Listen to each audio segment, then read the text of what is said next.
Buat Allah membolak-balikan hati itu lebih gampang dari kita ngebolak-balikin tangan kita. Gampang banget nih. Jadi nggak ada yang di mata Allah atau dalam persepsi Allah ada hati yang kayaknya nih susah banget nih dibolak-balik. Jadi kamu mending nggak usah ke situ lagi deh. Saya juga kewalahan ngebolak-balik hati dia. Enggak, mudah. Terus kenapa ada yang dibiarkan, ada yang dibalikan hatinya?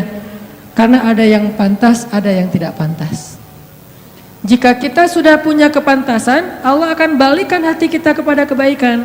Allahumma habbib ilainal iman wa zayyinhu fi qulubina wa karrih ilainal kufra wal fusuqa wal isyan waj'alna minar rasyidin. Hafal doa itu?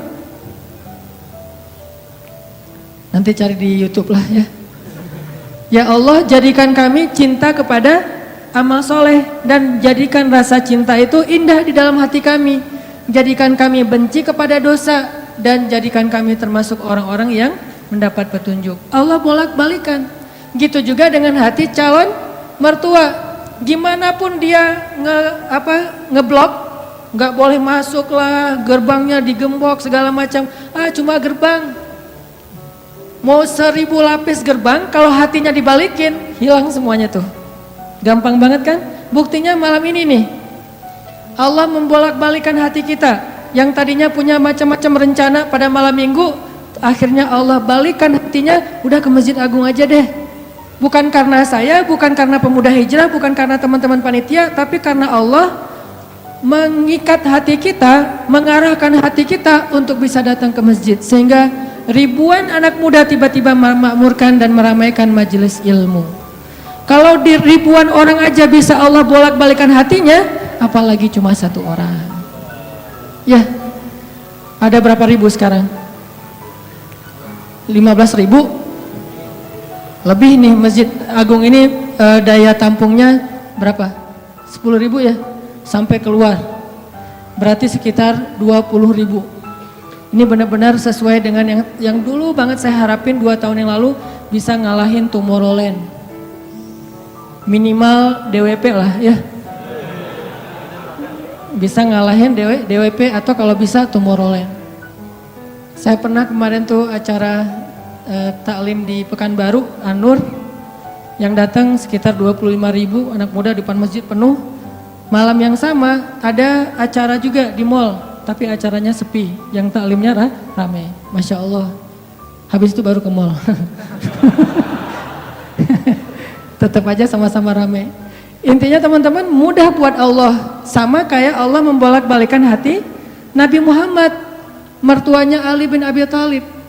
Padahal udah yang datang itu kurang keren apa coba? Abu Bakar. Secara fisik terkenal Abu Bakar itu orangnya putih, nggak terlalu gemuk, jadi badannya tuh bagus. Terus orangnya dermawan, akhlaknya paling mulia, dan nggak pernah syirik sejak zaman jahiliyah. Di antara sahabat Nabi yang gak pernah melakukan dosa syirik sejak zaman jahiliyah, Ali dan Abu Bakar. Malah Abu Bakar tuh waktu kecil pernah diajak sama ayahnya untuk nyembah patung. Begitu ayahnya selesai ibadah nyembah patung pergi, itu patung diludahin sama Abu Bakar, dilemparin kotoran sama Abu Bakar. Apa sih lo, patung doang masa disembahin? Kalau lo bisa balas gua, coba lo balas, dilemparin. Ternyata gak balas. Dari kecil juga Abu Bakar itu udah gak pernah syirik. Orang yang sangat terjaga, hanif. Dan julukannya juga sama dengan julukan Nabi Ibrahim, Siddiq. Wadhkur fil kitab Ibrahim innahu kana siddiqan nabiyya. Ibrahim Siddiq, Abu Bakar Siddiq, sama nih. Bahkan Nabi sering membandingkan Abu Bakar sama Ibrahim. Engkau wahai Abu Bakar seperti Ibrahim, engkau wahai Umar seperti Musa. Ya iyalah Umar ya. Musa kan gak sengaja noel orang langsung meninggal kan ya. Ngelihat Bani Israel agak ramai gitu, lagi mau gelut sama orang Kipti.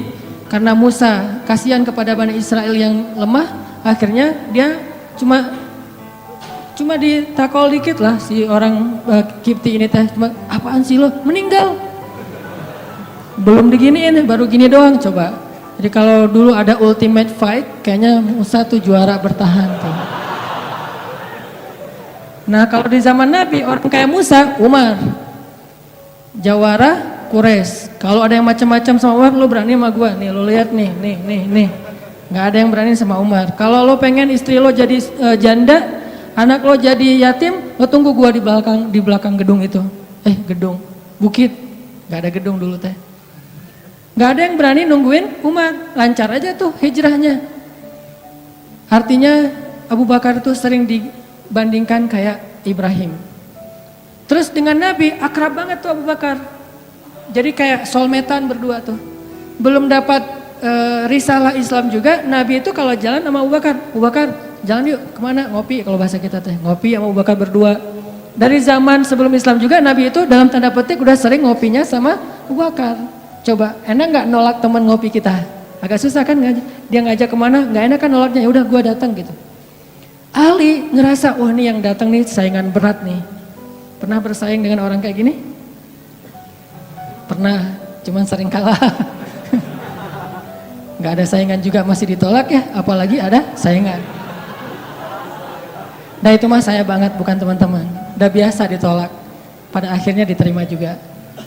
Karena saya gak mau menyerah. Datang Abu Bakar, mau ngelamar Fatimah. Ali pas tahu berita itu, ya udahlah berarti pupus harapan. Hashtagnya berhenti aja. Udah gak bisa ngapa-ngapain. Tidak lama kemudian setelah Abu Bakar lama di rumah Nabi terus pulang, Ali merhatiin wajah Abu Bakar nih, wajah diterima atau wajah ditolak nih. Ternyata dapat kabar Abu Bakar ditolak sama Nabi. Yes, kata Ali. Abu Bakar ditolak sama Nabi. Cuman sisi lain, Ali makin gak pede. Kalau Abu Bakar aja ditolak, siapa saya? Bahkan lebih ditolak lagi. Jangan-jangan belum sampai di pintu juga, udah Ali pulang aja deh. Abu Bakar aja ditolak. Yang kurang apa coba? Akhlak luar biasa, agama terbaik, bahkan umat Islam paling baik imannya tuh dan amal solehnya Abu Bakar. Gak ada tandingan lah. Mau ngelihat surganya di akhirat. Orang kaya di dunia dan kaya di akhirat tuh Abu Bakar tuh. Ada orang yang di dunia miskin, di akhirat kaya. Di akhirat miskin, di dunia kaya. Kalau Abu Bakar, dunia akhirat kaya. Surganya Abu Bakar tuh dikelilingin sama Jibril. Jadi Jibril lagi pengen ngukur surganya Abu Bakar. Terbang setahun. Udah setahun terbang, itu baru di pinggirnya surga Abu Bakar. Belum sampai ke tengah. Padahal Jibril itu kecepatannya lebih tinggi daripada kecepatan cahaya. Bayangin, udah setahun perjalanan cahaya baru di pinggir surganya Abu Bakar. Belum juga masuk, belum sampai ke alun-alunnya surga Abu Bakar. Baru juga perbatasan coba. Kurang apa Abu Bakar? Ditolak sama Nabi. Duh, makin gak pede, kata Ali. Cuma gak pakai, bukan orang Sunda soalnya. Gak lama kemudian datang lagi.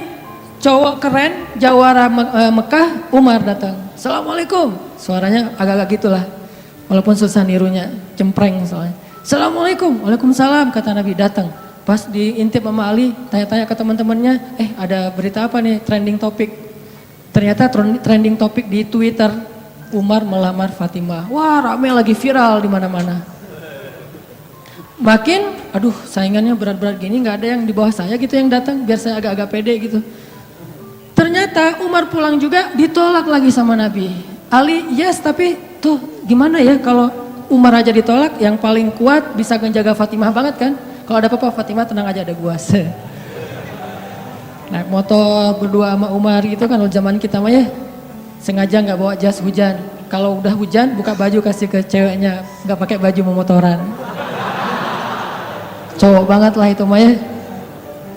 Pulang-pulang sampai ke rumah minum antangin. Umar tuh jawarannya, Nabi kan pasti tenang banget ngasih anak ke orang kayak Umar. Keluar dia singa, di dalam dia kucing Anggora. Maksudnya apa? Dia tuh nggak pernah kasar sama istrinya, walaupun dia keras kepada musuhnya. Kalau dimarahin istrinya, diem aja. Udah selesai dimarahin, udah mah, udah. Ya udah pergi, nyari teman. Mau curhat, habis dimarahin istri, pergi ke rumah Nabi. Pas di depan rumah Nabi kedengaran dari dalam, Nabi juga lagi dimarahin istrinya. Nabi juga diem aja. Ini teladan orang-orang soleh. Jadi yang keren tuh bukan yang gampang marahin istri, tapi yang gampang dimarahin istri. Setuju yang di atas? Cowok keren itu bukan yang gampang marahin istri, tapi yang gampang dimarahin istri. Pah, ya mah. Di dalam rumah tuh, ya mah, di luar, apa lo? Itu cowok keren tuh. Pas Nabi keluar, ada Umar. Ya Rasulullah, Umar gak mau ngebahas, gak mau komen lah. Daripada komentar di blog kan, diam aja deh gitu.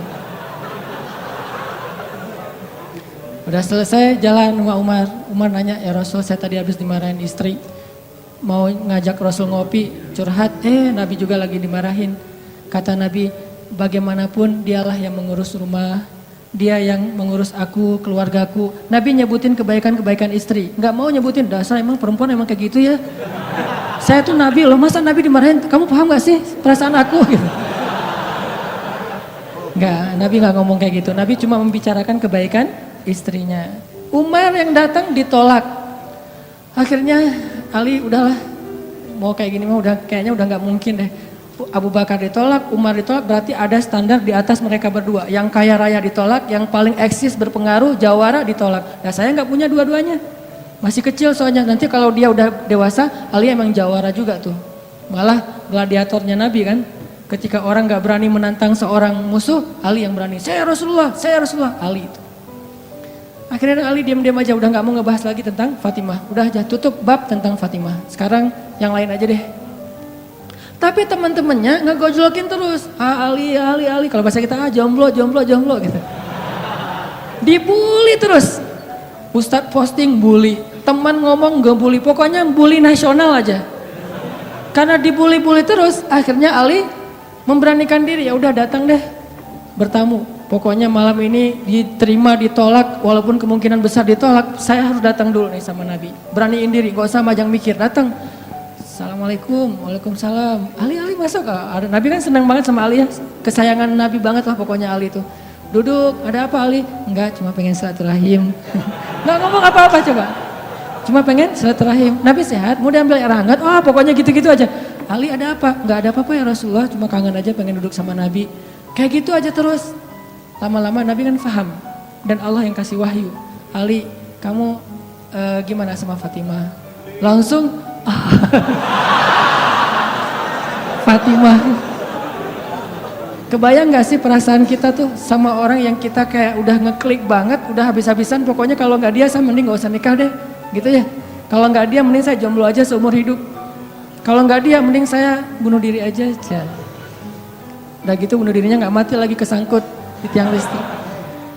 Ali itu udah hatinya tuh udah kena banget sama Fatimah, dan itu karena Allah yang mengikat hati mereka berdua. Pas Nabi bilang gitu, Ali langsung curhat. Ya Rasul, ya saya pengen, tapi saya nggak punya apa-apa. Kata Rasul, kamu punya apa?